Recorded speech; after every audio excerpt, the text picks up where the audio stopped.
Raj TV நேயர்கள் அனைவருக்கும் அழகிய காலை வணக்கம். நாமெல்லாம் காலேஜ் படிச்சுட்ருக்கிற சமயத்தில் இல்லை பள்ளிக்கூடம் படிச்சுட்ருக்கிற சமயத்தில் ஹாலிவுட் நடிகர் சில்வஸ்டர் ஸ்டாலோன் அவருடைய படங்களை நாம் பார்த்துருப்போம்.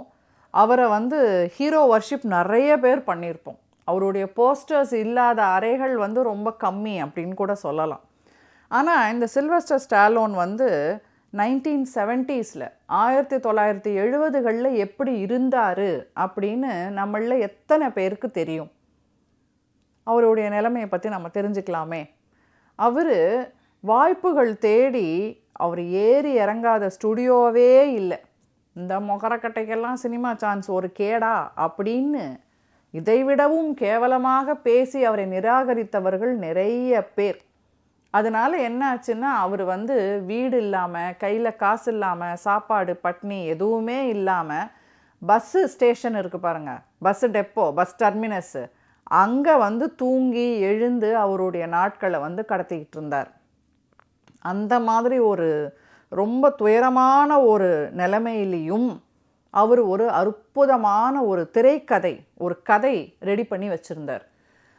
அவர் அந்த சினிமா கம்பெனிகளுக்கெல்லாம் அந்த கதையை எடுத்துகிட்டு போய் இதில் இந்த கதையை நான் உங்களுக்கு கொடுத்துட்றேன், ஆனால் ஒரே ஒரு கண்டிஷன், இந்த லீட் ரோலில் நான் தான் நடிக்கணும், அதாவது அந்த முக்கிய கதாபாத்திரத்தில் நான் தான் நடிக்க வேண்டும். இங்கே பாரு, நீலாம் நடிக்க முடியாது, இந்த கதையை எங்கிட்ட கூட கொடுத்துடு, உனக்கு $1.25 லட்சம் தரேன். இல்லை நான் தான் நடிக்கணும், நீ நடிக்கிறதெல்லாம் மறந்துடு, இந்த முகத்தை எல்லாம் நாங்கள் ஸ்க்ரீனில் காட்ட முடியாது, ஜனங்க பாவம், அதனால் கடைசி ஆஃபர் உனக்கு $1.25 lakhs கொடுக்குறோம். இப்படி தான் அவருடைய அனுபவங்கள் இருந்தது. அந்த எந்த அளவுக்கு அது போச்சு அப்படின்னா, $3.5 லட்சம் வரைக்கும் கூட அந்த கதைக்கு கொடுக்கறதுக்கு தயாராக இருந்தாங்க. ஆனால் அவரை மெயின் கதாபாத்திரத்தில் நடிக்க வைக்க தயாராக இல்லை சினிமா கம்பெனிகள். ஆனாலும் நம்ம ஸ்டாலோன் அவருடைய முயற்சியும் அவருடைய எண்ணத்தையும் கைவிடவே இல்லை. கடைசியில் ரொம்ப வருடங்கள் கழித்து மிகப்பெரிய போராட்டங்கள், ஒவ்வொரு நாள் போராட்டங்கள். இந்த போராட்டம் அப்படின்னு சொல்லி நாம் ஒரு 2-3 நிமிஷத்தில் இந்த விஷயத்தை பேசி முடிச்சுடுவோம்.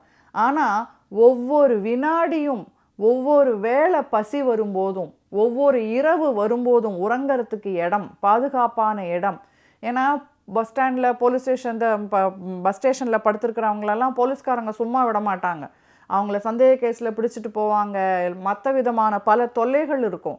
இந்த மாதிரி எவ்வளவோ பிரச்சனைகளை எல்லாம் தாண்டி என்னடா இது அப்படின்னு அவர் கொஞ்சம் கூட முகம் சுணுங்காமல் நம்பிக்கையோட வாழ்க்கையை அவர் எதிர்பார்த்துக்கிட்டு இருக்கிற சமயத்தில், வாய்ப்பை எதிர்பார்த்துட்ருக்கிற சமயத்தில் ரொம்ப கம்மியான ஒரு ஆஃபருக்கு, ஆனால் அவர் கதாநாயகனாக அந்த மெயின் கேரக்டரில் அவர் நடிக்கிறதுக்கு ஒரு பட கம்பெனி ஒத்துக்கிறாங்க. இவரும் அந்த படத்தை செய்கிறாரு. அதுதான் ராம்போ சீரீஸுடைய முதல் படம். அதுக்கப்புறம் நமக்கு தெரியும், கிட்டத்தட்ட 50 வருடங்கள், அதுக்கும் மேலாக 50 வருடங்களுக்கும் மேலாக ஹாலிவுட்டில் இருந்து 400 பில்லியனுக்கு மேலேயும் சொத்து சேர்த்து இந்த நிமிஷம் வரைக்கும் ஒரு ஸ்ட்ராங்கான, ஒரு கட்டுமஸ்தான உடல் வச்சிருக்கிறவர் அப்படிங்கிற ஒரு நடிகர் வேணும் அப்படின்னா எல்லோருடைய ஞாபகத்துக்கும் வர்றது சில்வஸ்டர் ஸ்டாலோனாகவும் இருக்கும், அவராகத்தான் இருக்கும். ஆக இதில் நம்ம தெரிஞ்சுக்க வேண்டிய விஷயம் என்ன அப்படின்னா, கொஞ்ச நாள் நம்ம கஷ்டப்படணும். கொஞ்ச நாள் அப்படிங்கிறது நம்மளுடைய வாழ்க்கை பாதையை பார்க்கும்போது கண்டிப்பாக பெரிய வெற்றிகள் இருக்கும். ஆனால் அதோடைய ஆரம்பம் எப்பவுமே கஷ்டம் நிறைந்ததா, துன்பம் நிறைந்ததாக இருக்கும். அப்படி ஒரு வெற்றி வரும்போது தான் அந்த வெற்றியுடைய அருமையும் பெருமையும் நமக்கு நல்லா தெரியுது. அவர் ஒரு விஷயம் சொல்கிறார். என்ன சொல்கிறாரு அப்படின்னா, அவருடைய வாழ்க்கையில் அவர் கற்றுக்கிட்டது, I believe success in life, வாழ்க்கையின் வெற்றி அப்படிங்கிறது is made by going into an area with blind furious optimism. நல்லதே நடக்கும், எனக்கு எப்பவும் நல்லதே நடக்கும், கண்டிப்பாக வெற்றி நிச்சயம்னு ஒரு பிளைண்ட் ஃபெய்த்தோடு நீங்கள் போகணுமா. அந்த கண்மூடித்தனமான நம்பிக்கையோட வாழ்க்கையை நீங்கள் அணுகுனீங்கன்னா நீங்கள் எதிர்பார்க்குற வெற்றி உங்களுக்கு கிடைக்கும் அப்படிங்கிறது தான் சில்வஸ்டர் ஸ்டாலோனுடைய வார்த்தைகள். மீண்டும் நாளை வேறொரு அழகிய கதையோடு உங்களை சந்திக்கிறேன். நன்றி, வணக்கம்.